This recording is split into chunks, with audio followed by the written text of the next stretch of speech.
So for this question,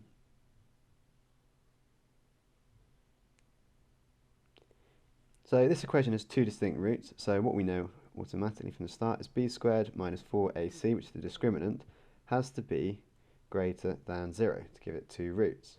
2k squared, and we're going to minus 4 times a is 2, times c, which is k plus 2. Now, 2k squared is 4k squared, minus 4 times 2 is minus 8, times k is minus 8k. Minus 8 times plus 2 is minus 16. So this is all greater than 0. Next step is to simplify. So if we divide this by 4 on both sides, you get k squared minus 2k minus 4 is greater than 0.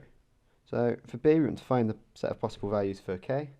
Two ways we can do this. The way I personally did to start with was by factorising using the quadratic formula. The other way, which is more elegant, is completing the square. So let's complete the square of this equation down here. So we've got k minus 1. Notice this minus 1 is half of 2 squared minus 1, because we get minus 1 times minus 1 there. So let's rearrange this. So k minus 1 squared is greater than 5. Square root both sides. So k minus 1 is greater than plus or negative root 5.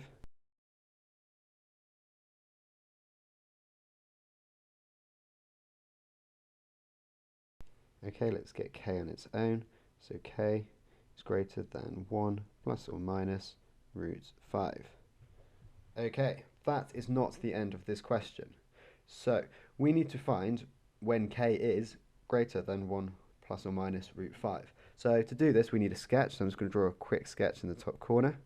Well, 1 add root 5 is going to be up here. 1 add root 5. And 1 minus something like root 5 is going to be down here. 1 minus root 5. Okay, so we know it's a positive k squared, so it's going to be like this.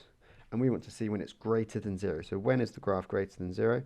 Well, it's when it's less than and more than on either side.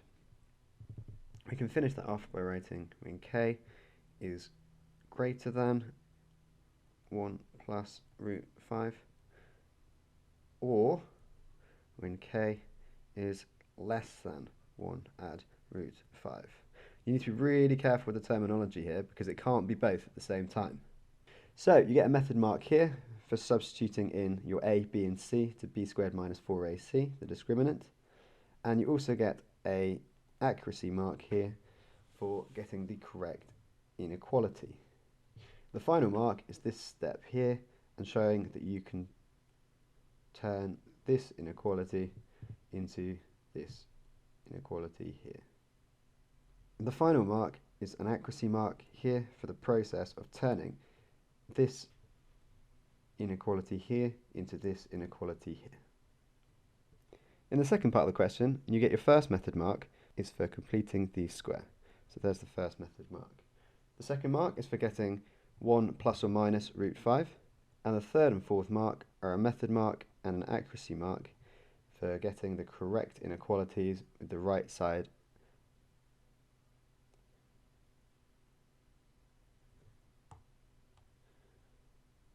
And the third and fourth method mark come from getting the correct inequality with the correct values. And you've got yourself another 7 marks.